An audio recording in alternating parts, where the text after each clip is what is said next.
Happy Thursday, everyone. It's the first day after the national championship, and you know the court journal is going to drop. So welcome. Quote of the day. Congratulations, UCLA. That's the quote. All right, let's get to it.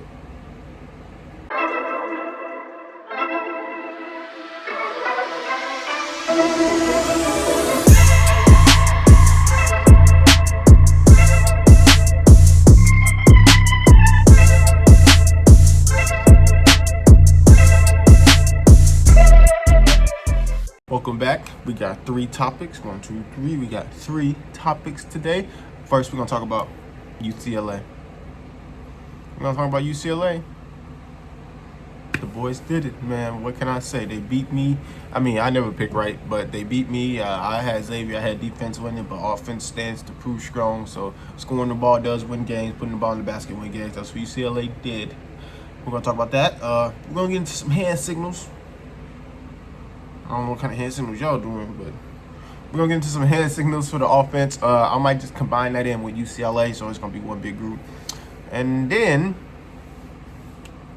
we're going to get Snipers J way too early top 10 teams for next year. Ranked in order, top 10, 1 through 10, how I feel they should be ranked. Way too early. Way too early, but this is how I feel. All right, here we go. Okay, UCLA, our champs. Snow, Carroll, congrats. Y'all did it. Y'all went out on top. Go be pros. Go be pros. Okay, I got a list of questions here. Let's see. First thing I put, everything should focus around UCLA winning. Absolutely. Congrats, man. Do you know how hard it is to go through a full season, then go through a whole tournament and win? Man, the coach, Cronin, he deserves credit. The players deserve credit. Resilience, adversity, grit, toughness, skill, competitiveness, not getting, burnout. All these things go into winning a championship.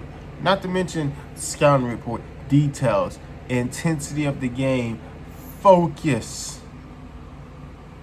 UCLA had all that throughout Hoopsteria, all that. I mean, it was beautiful to see, man. I remember doing videos on how dominant they was going through, and I just didn't think they was gonna end on top like that, and they absolutely did, man.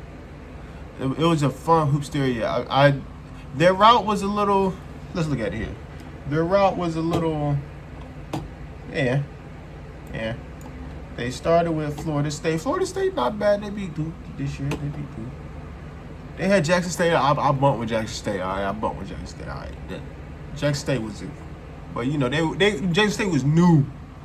Next year, Jackson State be more a problem, in my opinion. Mo Williams and company.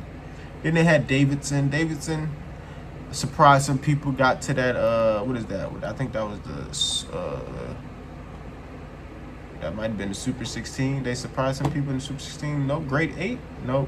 Super 16. Then San Diego State, right? They got San Diego State. They beat them. Good game, though. The San Diego State team was good. Good. Uncommonly good. I did not value that Mountain West Conference at all until after this tournament. I will not be asleep on them again. Hold on, my computer's acting janky. Of course it is. Then they got a real test in Alabama, and they absolutely put BTA to Alabama. Like they beat them, and they showed why they belong, and they showed their dominance. Like they were dominant against the other teams, but you know the other teams, they're not Alabama. When you beat Bama like that, that sends a message. Then they got Xavier, and Xavier was a really good team. I mean, they played incredible the whole Hoopsteria. I think they just ran out of gas. They just ran out of gas, and they couldn't score the ball when they needed, and UCLA made a big-time run at the end, and they won. UCLA gets all the credit, though. What a run. They beat quality teams throughout. They beat teams that they were supposed to beat. They beat Bama. They did it, man. I can't give that team enough credit. What did UCLA do to take the crown? I mean, they played to their strengths, scoring. That's what they did. They made timely runs. They made timely baskets. They were up by what, like 13 at the end of the first. Xavier came storming back, looked really good doing it. Then right in that late game, 5 to 6 minutes mark, UCLA punched on the gas and really got going, and then they took off from there and won the game by double digits. So I would say they played to their strengths to win. They scored the ball when they were supposed to score the ball, and they did it in bunches. So they went on like a 10-0 run or something like that, and they really put the game out of reach. UCLA played to their strengths. I think Xavier played to their strengths too, but UCLA did it better. Does this change your view of Jalen Snow and LaJaron Carroll? Absolutely. At 100%. 100%. You couldn't have told me before the Hoopsteria started that Jalen Snow or LaJaron Carroll. Jalen Snow, lottery pick, maybe top 5, right? But now, you got to argue. I mean, he's a winner now. Is he top 3? He has to be. He's a winner. LaJaron Carroll boosted his stock immensely, in my opinion. He got to be like close to top 10 now. He's a winner. Everybody loves a winner. He won at the highest stage possible and did it in dominant fashion. He knows how to be a part of a team. That means it's going to translate. He knows how to be a part of an organization. He knows how to be professional. He knows how to take care of his body late into the season. He knows how to win late in the season. It's so many factors that go into being a winner that people don't look at. Winning is a skill, and you have to lose to learn how to win. I'm dropping gems on y'all. Y'all stay with me here. Last question, and then I'm gonna keep moving. This is about Xavier right here. Is this the end of the road for Sean Miller in his second stint at Xavier? I don't think so. I don't think so. You know, you make it to the championship game. I don't think, unless he takes a better offer, I don't think Xavier's going to let him go. I don't think the school's going to let him go. I think he's going to have to choose to leave. But I don't think that they're just going to kick him out the door like, hey, you made the championship, we won the championship, that wasn't good enough. Not with this type of team. I mean, they had a good team, good defense team, but like, come on now. Right? Okay.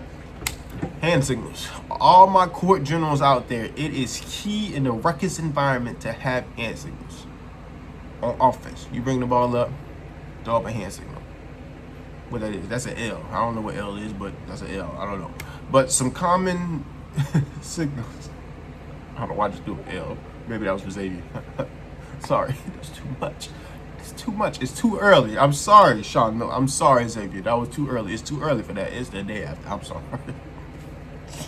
But, Xavier, there's a whole lot of other teams that's in the same boat you, and you just finished second place. Just saying. You look better than the teams that lost in the first round, second round, third round, fourth round. Vice versa. That's under my eye. Go away, please. Okay.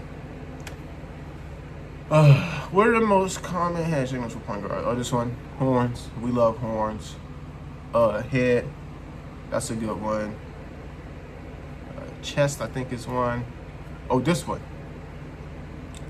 Some people, this has multiple meanings, right? This could be run it again, like the same play, or it can mean like circle. Let me see. 1, people love holding up 1. 2, people love holding up 2. What else? I don't know. What kind of hand? Y'all tell me in the chat. Am I forgetting some hands? I think some people do ear, some people do shoulder, some people tug their jersey. That's a common one. They pull their jersey. They're like a tug jersey, and not for the sub. I know some people do that when they tired and want to get subbed out, but some people also do it for like a play call. Eye. Some people point at the eye. Some people point at their nose for nose. Some people do this. I don't know what that means, but it's a little weird. No ceilings. I don't know. But y'all let me know what other signals y'all court generals have for me, so that way I can put them on the next episode, or maybe I just tweet them out to y'all, and y'all give me some examples. I'll put them out there, and that's how we're gonna rock. All right, let's move on to the next segment. Okay, welcome back. You know what time it is, baby. I got my notebook, and you know I took notes all Hoopsteria. You know I looked at everything into detail, and then I came up with a way too early top 10 list. I didn't want to do the full 25 because Maybe I'll drop that in 2 weeks, the full 25. But way too early top 10. Day after. You know how we do it. Right after. Look, there is no time to waste. We got to prepare for next season. So why not have top 10? That way we know who's going to be who.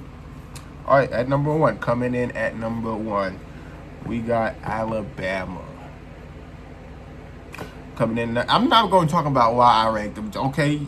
If you want to know, you can ask me and I'll explain later. But I'm just going to name them right now. Number 1, we got Bama. Number 2, coming in at number 2. Way too early top 10. Sniper J's. Way too early top 10 teams for next season. At 1, we have Alabama. At number 2, we have Duke. At number 3, we got our national champs in UCLA. At number 4, we got the very talented Villanova. At number 5, we got the young guys that's turning kind of old now, SMU. At number 6, we got Louisville. At number 7, we got San Diego State University. At number 8, we got that talented freshman in Illinois. At number 9, we got Gonzaga. And at number 10, to shock the world, a team that was really good late, won a game in Hoopsteria, ran into a buzzsaw in the national champs, we have Jackson State. That is Snipers J's way too early top 10, and I mean, I think I'm pretty spot on. I know y'all gonna have something to say about it, right? So let me know who deserves to be in top 10, who don't. Did Sniper mess up? Why is this guy not in there? Why is this team not in there? You tell me. What does everybody say? Let's talk in the chat. Let's fuss in the chat. Let's make comments. Please, y'all, watch this and let me know what team belongs in the top 10 that I didn't say. What team needs to be bounced out Sniper J's way too early top 10. You let me know. I'm going to be in the chat all day waiting for y'all to respond. Way too early top 10. Congratulations, UCLA. What's your favorite hand signal to throw up? Mine is this. Or this one. Anybody know what I mean? If you don't know, go look up Kobe Bryant. If you don't know, go look up Kobe Bryant. Man, it's always a pleasure. Thank you for tuning into the Court Drill, though. # see the game, be the game. Peace.